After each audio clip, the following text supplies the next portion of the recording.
When you look up at the sky at night, you might see the moon and the stars, depending on where you are. But there's a lot more out there in space. Some of it is starting to be noticeable. Astronomers may be worried about satellites lighting up the sky, but they're not just impacting nighttime observations of the universe. They're contributing to a growing problem.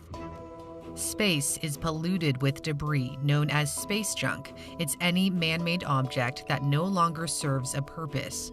Ever since the space age began, when the Soviet Union launched the first satellite into orbit, the Sputnik 1, in 1957, debris has built up. Liftoff of Space Shuttle Atlantis. Some amount is created every time rockets are launched. When certain stages of the rocket separate from the main vessel, the big pieces that fall off might burn up in the atmosphere and do not become debris. But tiny fragments that don't burn up, like flakes of paint, end up as junk. The main cause of debris, however, is satellite collisions and explosions. In 2009, a privately owned American satellite and a dead Russian military satellite accidentally collided and created over 2,000 pieces of debris. When China deliberately blew up one of its own weather satellites as part of an anti-satellite missile test in 2007, it created a cloud of more than 3,000 pieces of debris, the most ever tracked. Ignition, liftoff.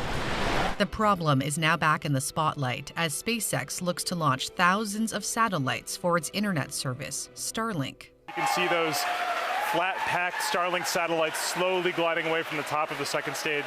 Only 9,000 satellites have ever been put in orbit in all of history. SpaceX plans on launching as many as 42,000. We should worry about ourselves creating the space junk. The thing we need to make sure of, though, is we don't want to create any issues. There are concerns Starlink will add to the 8,000 metric tons of debris already in Earth's orbit. That is just under the weight of the Eiffel Tower. Most of the debris in space sits in what's called low Earth orbit, an orbit that is relatively close to the Earth's surface, less than 1,200 miles or 2,000 kilometers away. Fragments are usually quite small. Those that measure larger than 10 centimeters make up over 23,000 pieces, between 1 to 10 centimeters about 500,000, and in total, pieces larger than 1 millimeter exceed 100 million. They might seem harmless because of their size, but when you factor in speed, it changes everything. The debris is moving at about 10 times the speed of a bullet, so even the tiniest specks can cause severe damage. When a fragment hit the Space Shuttle Endeavour in 2007, it left a hole in the radiator that a bullet would have caused. If debris were to hit the International Space Station, it could cripple the ISS and harm the crew on board.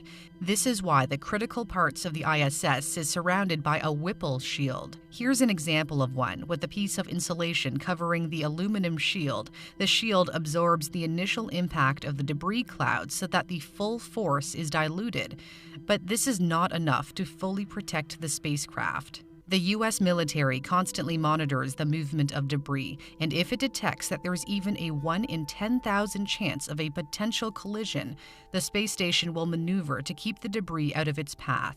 On average, this is done about once a year.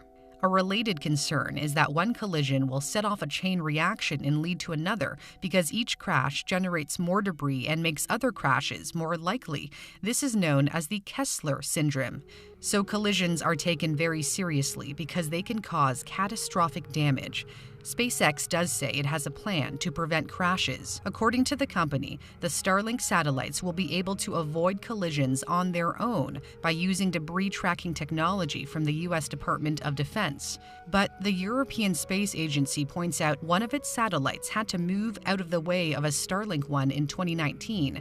This potential collision was rare because usually it's the case of a satellite colliding with a dead one or fragments from another crash, not an active one like Starlink. The agency makes it clear it does not blame SpaceX, but that the incident highlighted a need for a better system to prevent crashes. Unlike on Earth, where there are strict rules of the road to follow, there aren't as many in space. There is no single law that aims to reduce the amount of space debris in Earth's orbit. Adding on to the problem, new satellites will constantly be launched to replace the old ones. If the old satellites remain in orbit, they become debris and add to the piles of junk. Elon Musk says they do have a plan to remove dead satellites. So we're going to make sure that we can deal with the satellites effectively and have them burn up on re-entry and have the debris kind of find them sitting somewhere. SpaceX is looking to intentionally deorbit the satellites by firing its thrusters so they can be brought down to the Earth's atmosphere. It appears the company may have tested this out with a Starlink satellite that was part of the first batch launched in 2019. You can see a significant drop in its orbital height. So SpaceX has a plan to try to avoid collisions and to remove old satellites. It remains to be seen if things go according to plan. And many other companies are setting their sights in space. The British startup OneWeb is also working